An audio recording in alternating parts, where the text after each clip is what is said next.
Welcome back to my channel. Guys, आज हम बात करने वाले हैं एक लाइफ टाइम फिल्म के ऊपर जो बेसिकली एक रियल स्टोरी बेस्ड फिल्म है।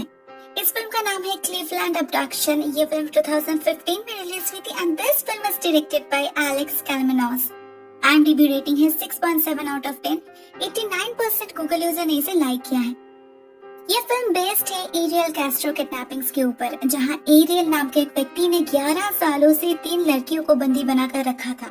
वो लड़कियां कौन थी, उन्होंने इन 11 सालों में किया गया सहा और फाइनली इतने सालों के बाद उन्हें आजादी कैसे मिली, ये है इस फिल्म की कहानी। It is one of the most brutal kidnapping case और रियर भी, क्योंकि यहाँ पर विक्टिम एक नहीं बल्कि 3 है। टॉर्चर तो इन तीनों को ही सहना पड़ा था, मगर जो सबसे ज्यादा अफेक्टेड हुई थी वो है मिशेल, द फर्स्ट विक्टिम। आज की हमारी ये कहानी उसके फर्स्ट हैंड एक्सपीरियंस के ऊपर ही बेस्ड है। कैसे उसने अपने आप के साथ साथ बाकी 2 लड़कियों को भी संभाली, ये है इस फिल्म की हाईलाइट। तो चलिए दोस्तों, अभी इस वीडियो को शुरू करते हैं और जान लेते हैं इस पेनफुल येट इंस्पायरिंग स्टोरी को। फिल्म के बिल्कुल स्टार्टिंग में ही हम मिलते हैं मिशेल से। मिशेल नाइट 21 साल की है, क्लीवलैंड में अपने माँ के साथ रहती है। वैसे तो ये उसका पढ़ाई करने का वक्त है, कैरियर बनाने का वक्त है, मगर उसकी जिंदगी बाकी लड़कियों से बिल्कुल अलग है। वो सिर्फ 18 साल की उम्र में ही माँ बन चुकी थी। अभी उसका बेटा जोई 3 साल का है। एज अ सिंगल मॉम वो अपने बेटे के परवरिश में कोई भी कसर नहीं छोड़ रही, मगर इसके लिए तो उसे अर्न करना ही पड़ेगा। हम देखते हैं वो हर रोज किसी ना किसी जॉब के लिए इंटरव्यू देने जाती है, मगर किसी लॉन्ड्री शॉप में भी उसे जॉब नहीं मिलती, क्योंकि उसके पास कोई एकेडमिक क्वालिफिकेशन ही नहीं है। उसने हाई स्कूल तक कंप्लीट नहीं की।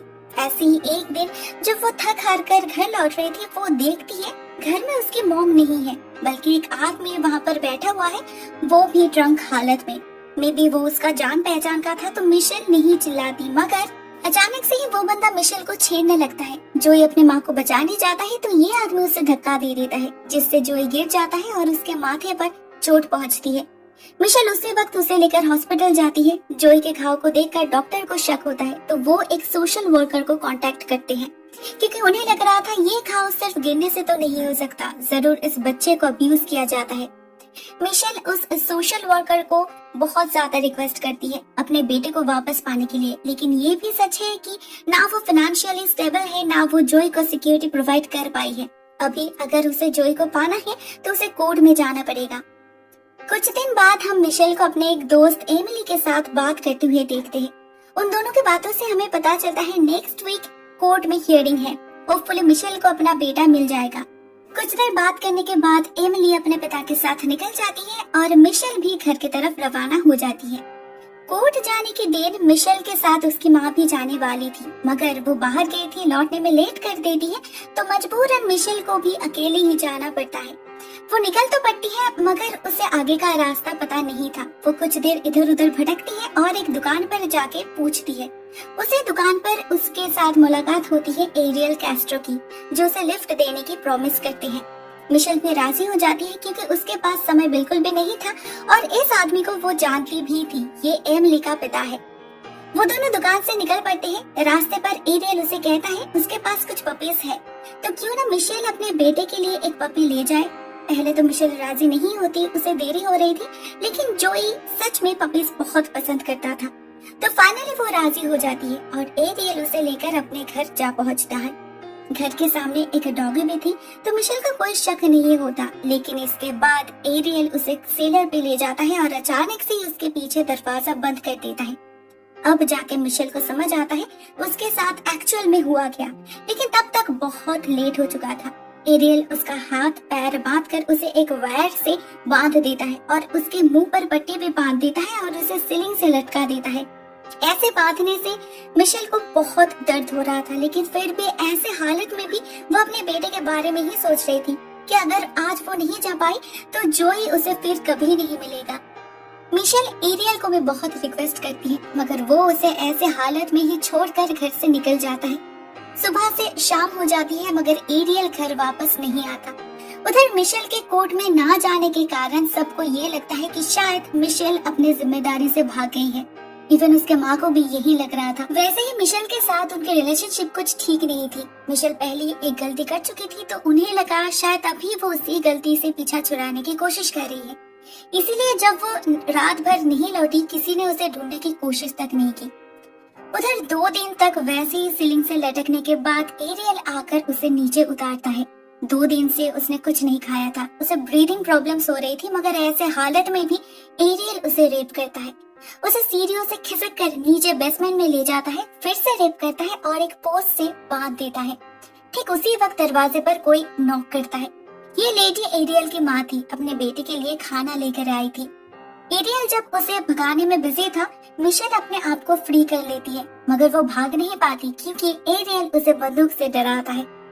उसका कहना था उसका बड़ा परिवार उसे छोड़कर चला गया है, तो अभी मिशेल ही उसका परिवार है, वो उसकी प्रॉपर्टी है और वो जो चाहे उसके साथ कर सकता है।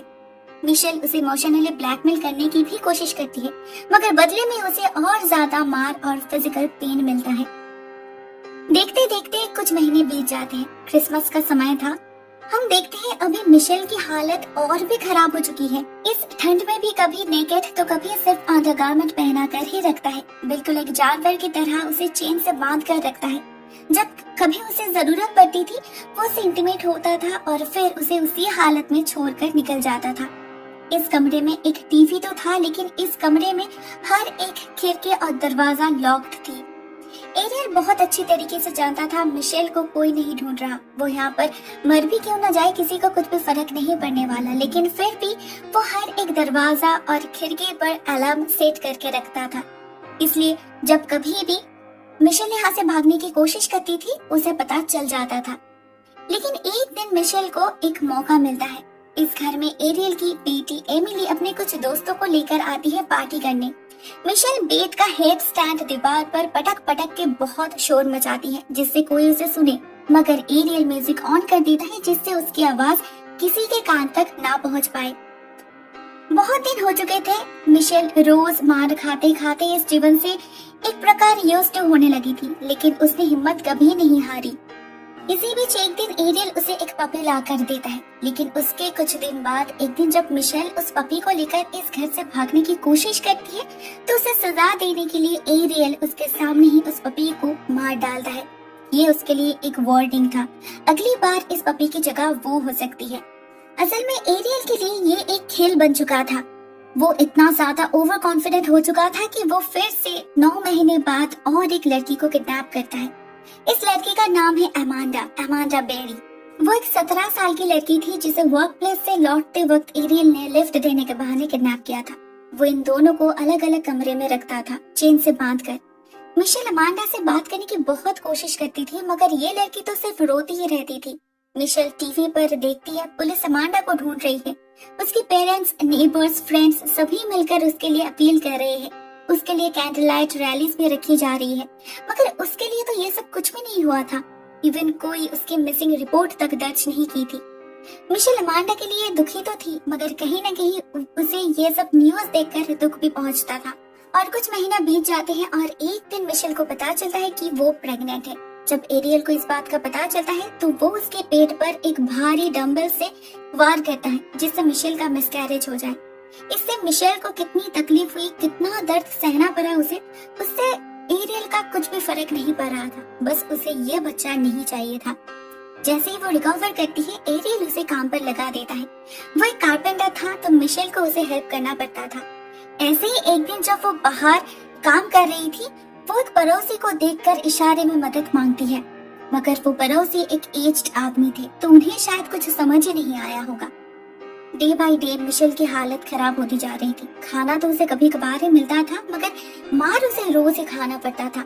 वो और सहन नहीं कर पा रही थी। एक दिन वो सुसाइड अटेम्प्ट करती है। इस जिंदगी से तो मौत ही बेहतर है, मगर फिर उसे अपने बेटे की याद आती है। कितने दिन हो गए हैं उसे देखे, पता नहीं अब वो कहाँ है, कैसा है।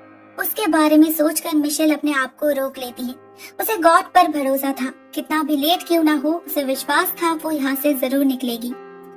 कुछ दिन बाद मिशेल जब टीवी देख रही थी उसे और एक लड़की के मिसिंग होने के बारे में पता चलता है। इस लड़की का नाम था जीना और ये सिर्फ 14 साल की थी। मिशेल बैठे बैठे बस यही सोच रही थी कि इस लड़की के साथ पता नहीं क्या हुआ और उसे इसी घर में किसी के चिल्लाने की आवाज सुनाई देती है और ये आवाज जीना की ही थी। मतलब एरियल ने एक के बाद एक 3 लड़कियों को किडनैप किया था। मिशेल और अमांडा को घर के अंदर लाते वक्त किसी ने देखा नहीं था, मगर जीना को लाते वक्त वो इतने चिल्ला रही थी कि एक नेबर को शक होता है, लेकिन वो ठीक तरह से समझ नहीं पा रही थी ये आवाज कौन सी दिशा से आ रही है, क्योंकि एरियल ने म्यूजिक ऑन कर दिया था। फिर भी वो लेडी पुलिस को बुलाती है, एरियल के घर की तरफ इशारा भी करती है, मगर जस्ट बिकॉज वो श्योर नहीं थी, पुलिस किसी को भी ऐसे ही डिस्टर्ब नहीं कर सकती थी। मतलब इस बार भी एरियल बच गया था। इस लड़के के साथ भी एरियल वही सब कुछ करने लगता है जो इतने दिनों से वो मिशेल और अमांडा के साथ कर रहा था।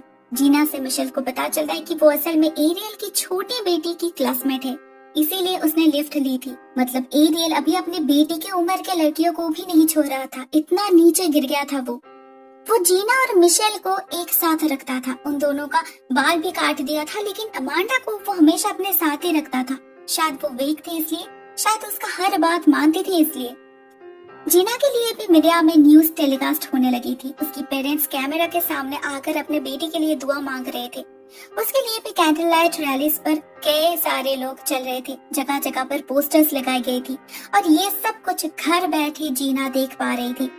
उसके अंदर कोई हिम्मत ही नहीं बची थी, मगर मिशेल एक बड़ी बहन की तरह उसे संभालती है, बूस्ट करती है और प्रेयर्स करना भी सिखाती है। उसके सामने ही एरियल जीना को रेप करता था। वो रोकने जाती थी तो एरियल उसे याद दिलाता था कि उसे कोई प्यार करने वाला है ही नहीं, कोई उसके लिए वेट नहीं कर रहा, तो उसे टॉर्चर करने में वो मजा नहीं है।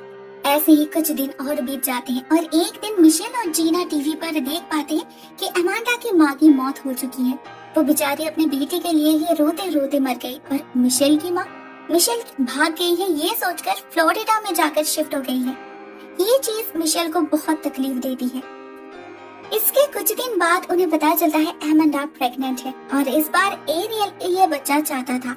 मतलब जब मिशेल प्रेग्नेंट हुई थी तब उसे मार मार कर उससे बच्चा करवाया, और अब उसे अचानक से ये बच्चा पसंद आने लगा।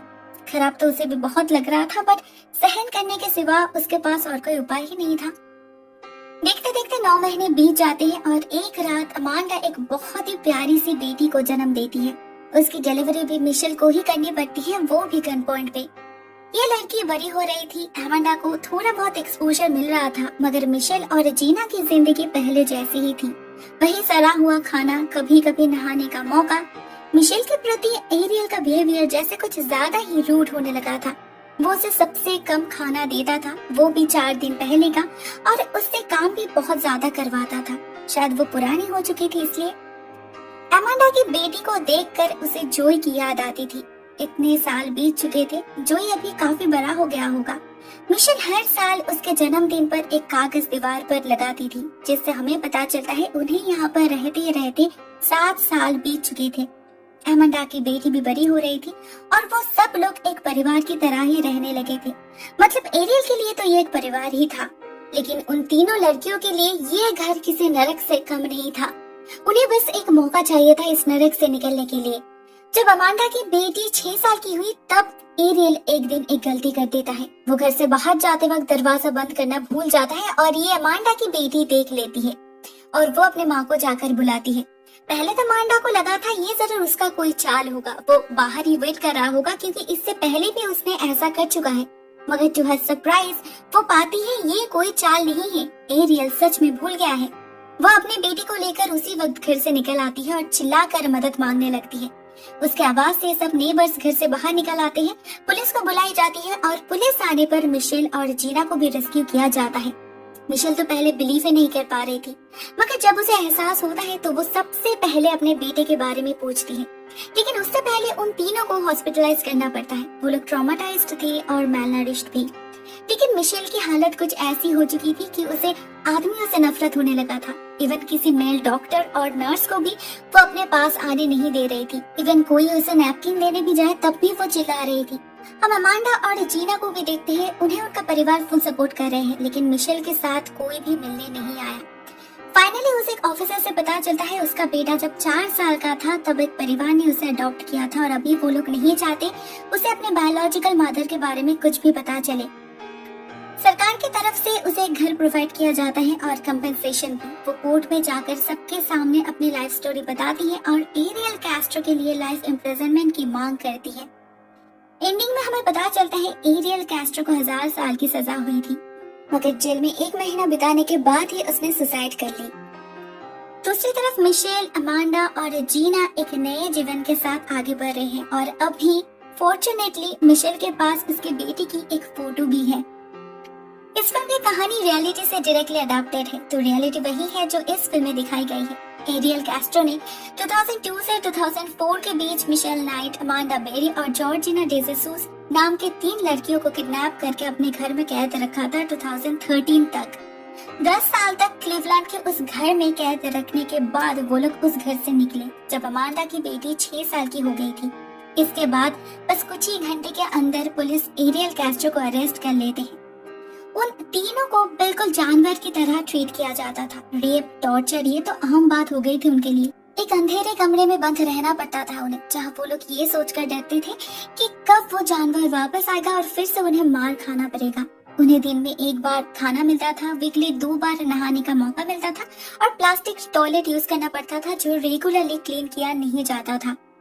मिशेल इस पीरियड में 5 बार प्रेग्नेंट हो पड़ी थी और हर बार उसे मार मार कर ही मिसकैरेज करवाया गया। अपने लाइफ में एरियल कैस्ट्रो ने इतना कुछ गलत किया, लेकिन उसे भी कहीं ना कहीं पता था वो एक दिन जरूर पकड़ा जाएगा। वो अपने आप को कोल्ड ब्लडेड और सेक्स एडिक्ट भी मानता था, मतलब अपने बारे में उसे बहुत अच्छे से आइडिया था। उसके घर से पुलिस को एक सुसाइड नोट भी मिला है जहाँ पर वो डिटेल में सब किडनैपिंग के बारे में लिखा है और ये भी कहा है कि उसका सारा पैसा और प्रॉपर्टी इन तीनों लड़कियों को ही दे दिया जाए।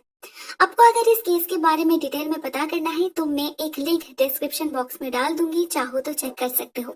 अभी के लिए फिलहाल बस इतना ही। Thank you so much for watching this video guys.